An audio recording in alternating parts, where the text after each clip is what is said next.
Hello every one. Last 7 இயர்ஸா நான் அந்த ஷேர் மார்க்கெட்ல இருக்கிறேன். ஸோ ஒரு விஷயமும் நான் பார்த்து தெரிஞ்சுக்கிட்ட என்னோட அனுபவத்தை வந்து பாத்தீங்க அப்படின்னா உங்களுக்கு நான் ஷேர் பண்றேன். ஃபர்ஸ்ட் ஆஃப் ஆல் இந்த சேனல் நான் கிரியேட் பண்ணது ஃபர்ஸ்ட் என்னோட ஃப்ரெண்ட்ஸ்க்காக. ஸோ நிறைய பேர் என்ன கேட்டு என்கிட்ட சஜஷன் கேட்டு ஷேர் மார்க்கெட் இன்ட்ரடியூஸ் ஆனாங்க. பட் அவங்களுக்குலாம் ஒருத்தருக்கா ஒரு விஷயங்களை சொல்லி இது பண்ண முடியாம தான் நான் வந்து இந்த சேனல் ஓப்பன் பண்ணேன்.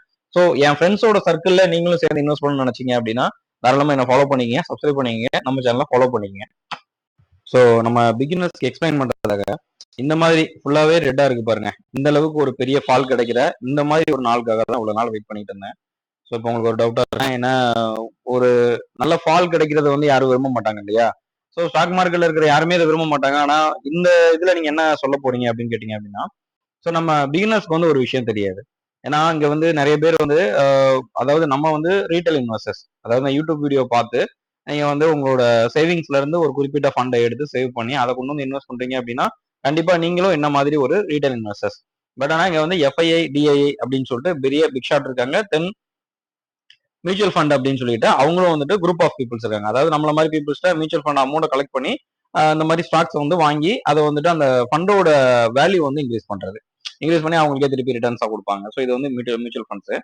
ஸோ இவங்க எல்லாம் எங்க போய் இந்த பணத்தை வைப்பாங்க? இந்த மாதிரி ஒரு பெரிய ஃபால் நடக்கிறதுக்கு என்ன காரணமா இருக்கும்? அப்போ அதிகமா செல்லிங் இருக்கிறப்ப இப்போ அதிகமா ஹோல்ட் பண்ணிருக்கவங்க தானே செல் பண்ணாதானே அந்த மாதிரி ஒரு பெரிய ஃபால் வரும் இல்லையா? ஸோ எஃப்ஐஐ டிஐனா ஃபாரின் இன்ஸ்டிடியூஷனல் இன்வெஸ்டர், டிஐங்கிறது டொமஸ்டிக் இன்ஸ்டிடியூஷனல் இன்வெஸ்டர்ஸ். ஸோ இவங்க ரெண்டு பேரும் வந்து இந்த மாதிரி பெரிய லெவல்ல ஃபண்டை விற்கிறாங்க அப்படின்னா அப்பதான் இந்த மாதிரி ஒரு பெரிய கிராஷ் வரும். இப்ப பாருங்க நிப்டி 50 மட்டும் பாத்தீங்க அப்படின்னா -2%, 2.6% வந்துட்டு சரிஞ்சிருக்குது. இப்போ வந்துட்டு பாத்தீங்க அப்படின்னா நேஷனல் இஷ்யூ என்ன போயிட்டு இருக்குன்னு உங்களுக்கு தெரியும். ஸோ இந்த மாதிரி நேஷனல் இஷ்யூவை பேஸ் பண்ணி இன்னைக்கு மார்க்கெட் வந்து பாத்தீங்க அப்படின்னா பெரிய ஃபாலை வந்து ஃபேஸ் பண்ணிருக்கு. ஜப்பான்ல பெரிய மார்க்கெட் கிராஷ், இதே மாதிரி அமெரிக்கால வந்து பாத்தீங்க அப்படின்னா மார்க்கெட் கிராஷ், இந்த மாதிரியான அதர் கண்ட்ரிஸ் நடக்கிற மார்க்கெட் கிராஷால நம்ம மார்க்கெட் கிராஷ் ஆகுதுன்னா அப்ப என்ன அர்த்தம்? ஃபாரின் இன்ஸ்டிடியூஷனல் இன்வெஸ்டர்ஸோட பெரிய நெட் செல் தான் வந்து பாத்தீங்க அப்படின்னா இதுக்கு ஒரு ரீசன். சரிங்களா? சரிங்க, இப்போ வந்துட்டு பெரிய லெவல்ல வந்து இப்ப நம்ம வந்துட்டு ஒரு 10, 15,000, 20,000 இன்வெஸ்ட் பண்றோம், அது வெளியில எடுக்கிறோம். ஒரு 5 லட்சம் 10 லட்சம் இன்வெஸ்ட் பண்றோம், அது வெளியில எடுக்கிறோம் அப்படின்னா அந்த அமௌண்ட்டை கேஷாவே எடுத்து நம்ம அக்கௌண்ட்லயே ஹோல்ட் பண்ணுவோம் இல்லையா? இப்போ வந்து 1 லட்சம் கோடி, 2 லட்சம் கோடி, 50,000 கோடி, 20,000 கோடி, 10,000 கோடி, மினிமம் ஒரு 1000 கோடியில இருந்து ஸ்டார்ட் பண்ணுவோமே. அப்படி செல் பண்றவங்க எங்க கொண்டு போய் அந்த ஃபண்டை வச்சிருப்பாங்க? கண்டிப்பா வந்து அவங்க ஒரு இடத்துல பார்க் பண்ணுவாங்க இல்லையா? அப்படி எங்க பார்க் பண்ணுவாங்க அப்படின்னு கேட்டீங்க அப்படின்னா அவங்க வந்து 2 இடத்துல பார்க் பண்ணுவாங்க. ஒன்னு வந்து பாத்தீங்க அப்படின்னா எஃப்எம்ஜிசி செக்டார்ஸ், இன்னொன்னு வந்து பாத்தீங்க அப்படின்னா கோல்டு. இப்ப பாருங்க, இதுல எல்லா ஸ்டாக்குமே வந்து பாருங்க நிப்டி 50, நிப்டி பேங்க், நிப்டி எனர்ஜி 3%, தென் பிஎஸ்யூ பேங்க் வந்து பாத்தீங்க அப்படின்னா 4%, இன்ஃப்ரா வந்து பாத்தீங்கன்னா 3%. இப்படியே பாருங்க எல்லாமே அபோவ் 3%, 4% வந்திருக்கு. ஆனா எஃப்எம்ஜிசி மட்டும் பாருங்க 0.3 வந்து இருந்திருக்கு. இதை வந்து பெருசா ஒரு வீழ்ச்சினே நம்ம சொல்ல முடியாது. ஏன்னா கேப் டவுன்ல ஓப்பன் ஆகிட்டு கூட திரும்ப வந்து பாத்தீங்க அப்படின்னா ரைஸ் ஆயிருது. ஏன்னா இந்த விஷயம் நிறைய ரீட்டைல் இன்வெஸ்டர்ஸ்க்கும் தெரிஞ்சிருக்குது. அவங்க வந்து பாத்தீங்க அப்படின்னா அகைன் வந்து பைபேக் பண்ணிருக்காங்க. ஆக்சுவலா அந்த நெட் செல்க்கு அப்புறம் வந்து பாத்தீங்க அப்படின்னா சரி நம்ம பெரிய பெரிய இன்வெஸ்டர்ஸ் எல்லாம் இங்கதான் வருவாங்க, எஃப்எம்ஜிசி தான் வருவாங்க அப்படின்னு சொல்லி தெரிஞ்ச பாத்தீங்க அப்படின்னா இங்க வந்து இது பண்ணிருக்காங்க. இப்போ வந்துட்டு ஐடிசி இருக்கு இல்லையா, அது பிரிட்டானியா, இதெல்லாம் வந்து பாத்தீங்க அப்படின்னா எஃப்எம்ஜிசி செக்டார்ஸ். ஸோ மற்ற செக்டார்லாம் வந்து பாத்தீங்க அப்படின்னா 10%, 20% விழுறப்ப இது மட்டும் ஏன் விழல அப்படின்னா இது வந்து அங்க செல் பண்ண டோட்டல் அமௌண்ட் வந்து பாத்தீங்க அப்படின்னா மெஜாரிட்டி இங்கதான் வந்து பார்க் பண்ணுவாங்க. நெக்ஸ்ட் வந்து பாத்தீங்க அப்படின்னா கோல்டு. சரிங்களா? ஸோ கோல்டுல வந்து பாத்தீங்க அப்படின்னா நிறைய பேர் வந்து பார்க் பண்ணுவாங்க. ஸோ அது வந்து ஒரு பார்க்கிங் பிளேஸ் மாதிரி. இன்னைக்கு பாத்தீங்க அப்படின்னா கோல்டு ரேட் வந்து கண்டிப்பா மினிமம் கொஞ்சம் ஏறி இருக்கும். ஆனா நெக்ஸ்ட் இன்னும் ஃபியூ டேஸ் வந்து பாத்தீங்க அப்படின்னா டக்கு டக்குன்னு கொஞ்சம் வந்து அதிகமாவே ஏறும். ஸோ இதுக்கு என்ன காரணம்னு பாத்தீங்க அப்படின்னா இங்க சோல்ட் அவுட் பண்ற எல்லா ஃபண்டுமே நேரா வந்து அங்கதான் போய் பார்க் பண்ணுவாங்க. அங்க பார்க் பண்ணிட்டு அதை சோல்ட் அவுட் பண்ணி திரும்ப வந்து இங்க வந்து பை பண்ணுவாங்க. சரிங்களா? ஸோ இந்த விஷயத்த புரிய வைக்கிறதுக்காக தான் இந்த மாதிரி ஒரு டேக்காக நான் வெயிட் பண்ணேன். இப்ப பாருங்க ஐடிசி வந்து பாத்தீங்க அப்படின்னா ஜஸ்ட் 0.63% வந்து பாத்தீங்க அப்படின்னா விழுந்திருக்குது.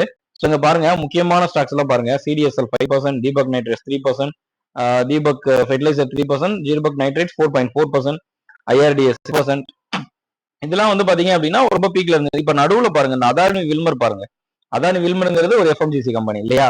அது பாருங்க 0.2% தான், ஜஸ்ட் 0.21% தான் வந்து பாத்தீங்க அப்படின்னா ஃபால் ஆயிருக்குது. தென் அதர் ஸ்டாக்ஸ்ல பாருங்க ரொம்ப ரொம்ப அதிக ஃபால்ல இருந்திருக்குது. இப்ப பாத்தீங்க அப்படின்னா இந்த எஃப்எம்ஜிசி ஷேர்ல நம்ம வந்து பிரிட்டானியா பார்க்கலாம். பிரிட்டானியா நானும் ஸ்டாக்கோட வாட்ச் பண்ணல, கண்டிப்பா இன்னைக்கு அதிகமா வந்திருக்க வாய்ப்பு இல்லை. இதோ பாருங்க 0.39% தான் வந்திருக்குது. சேம் இதே மாதிரி மேரிகோ. ஸோ இந்த மாதிரி வந்துட்டு அதர் செக்டார்ஸ் வந்து சாரி மேரிகோ பாத்தீங்க அப்படின்னா இன்னைக்கு வந்து 1.4% வந்து பாத்தீங்க அப்படின்னா ப்ராஃபிட். ஸோ இந்த மாதிரி எஃப்எம்ஜிசி செக்டார் வந்து பாத்தீங்க அப்படின்னா ஓவரால் மார்க்கெட் டிராப் ஆகுறப்ப கண்டிப்பா வந்துட்டு எஃப்எம்ஜிசி மார்க்கெட் வந்து பாத்தீங்க அப்படின்னா சஸ்டெயின் ஆகும், திரும்ப வந்து பாத்தீங்க அப்படின்னா இன்னும் கொஞ்சம் மேல போகும். மற்ற செக்டார் இன்க்ரீஸ் ஆகுறப்ப இதுக்கு அந்த அளவுக்கு இன்க்ரீஸ் இருக்குமா, அந்த அளவுக்கு வேகமா ஹை ஆகுமா அப்படின்னு கேட்டீங்க அப்படின்னா அப்படி ஆகாது. ஸோ ஜென்ரலாவே வந்து எஃப்எம்ஜிசி செக்டாரை பொறுத்த வரைக்கும் ரொம்ப ஸ்லோவா தான் க்ரோ ஆகும். ஆனா வந்து பாத்தீங்க அப்படின்னா கன்சிஸ்டன்டா க்ரோ ஆகும். தென் வந்துட்டு இந்த மாதிரியான ஒரு கிராஷ் நடக்கிறப்ப வந்து பாத்தீங்க அப்படின்னா இதுக்கு வந்து ஒரு நல்ல ஹை கிடைக்கும், நல்ல ஒரு பாசிட்டிவ் மோட் கிடைக்கும். ஸோ மற்ற ஸ்டாக்லாம் வந்து பாத்தீங்க அப்படின்னா மார்க்கெட் 2% 3% ஏறப்ப ஜஸ்ட் வந்துட்டு 0.5%, 1%, 2% தான் ஏறும். ஆனா வந்துட்டு ஐடிசி இந்த மாதிரி வந்துட்டு எஃப்எம்ஜிசி செக்டர்லாம் வந்து பாத்தீங்க அப்படின்னா அதை விட மினிமம்லாம் ரொம்ப கம்மியா தான் ஏறும். ஆனா இந்த மாதிரி கிராஷ் அப் வந்து பாத்தீங்க அப்படின்னா சஸ்டெயின் ஆகும், அதர்வைஸ் வந்து பாத்தீங்க அப்படின்னா மார்க்கெட்டுக்கு அகைன்ஸ்டா அப்படியே வந்து மேலே ஏறிட்டு இருக்கும். ஸோ எஃப்ஜிசி செக்டார் பத்தி நம்ம பார்த்துட்டோம். இது எதுவுமே அதிகமா ஃபாலோ ஆகல, இதை நம்ம பார்த்துட்டோம், ப்ரூவ் பண்ணிட்டோம். தென் வந்துட்டு எஃப்ஐஐ பாத்தீங்க அப்படின்னா இன்னைக்கு ஒரு 23,000 கோடி பாத்தீங்க அப்படின்னா சோல்ட் அவுட் பண்ணிருக்காங்க. தென் இன்னைக்கு கோல்டு ரேட் எப்படி இருக்குன்னு பார்க்கலாம். ஸோ கோல்டு வந்து சொல்லிக்கிற அளவுக்கு ஒரு பெரிய ஹை கொடுக்கல, பட் ஆனா ஒரு 20 ரூபாய் வந்து பாத்தீங்க அப்படின்னா per கிராமுக்கு வந்து ஹை ஆயிருக்குது. ஸோ இது வந்து பாத்தீங்கன்னா ரீசெண்டா வந்துட்டு இதோட இன்ட்ரெஸ்ட் ரேட் வந்து ஜிஎஸ்டி ரேட் வந்து பாத்தீங்கன்னா கம்மி பண்ணாங்க.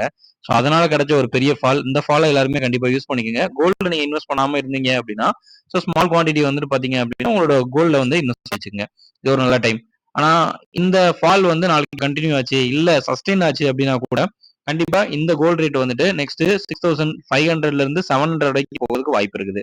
ஸோ 500ங்கிறது நியர்பை தான், இது நாளைக்கு கண்டிப்பா போயிடும். பட் ஆனா ஒரு 700 800 கன்ஃபார்ம் வந்து ஷுவரா வந்துட்டு ஒரு வீக்குள்ள நமக்கு வந்து பாசிபிலிட்டிஸ் இருக்குது. ஸோ கோல்ட்ல இன்வெஸ்ட் பண்ணாதவங்க இன்வெஸ்ட் பண்ணிக்கங்க.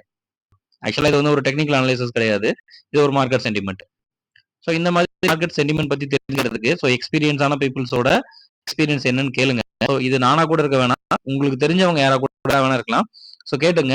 இந்த மாதிரி யூஸ்ஃபுல்லான வீடியோஸ் பார்க்கறதுக்கு நம்ம சேனல் சப்ஸ்கிரைப் பண்ணுங்க. ஃபைனலி தேங்க்யூ ஃபார் வாட்சிங்.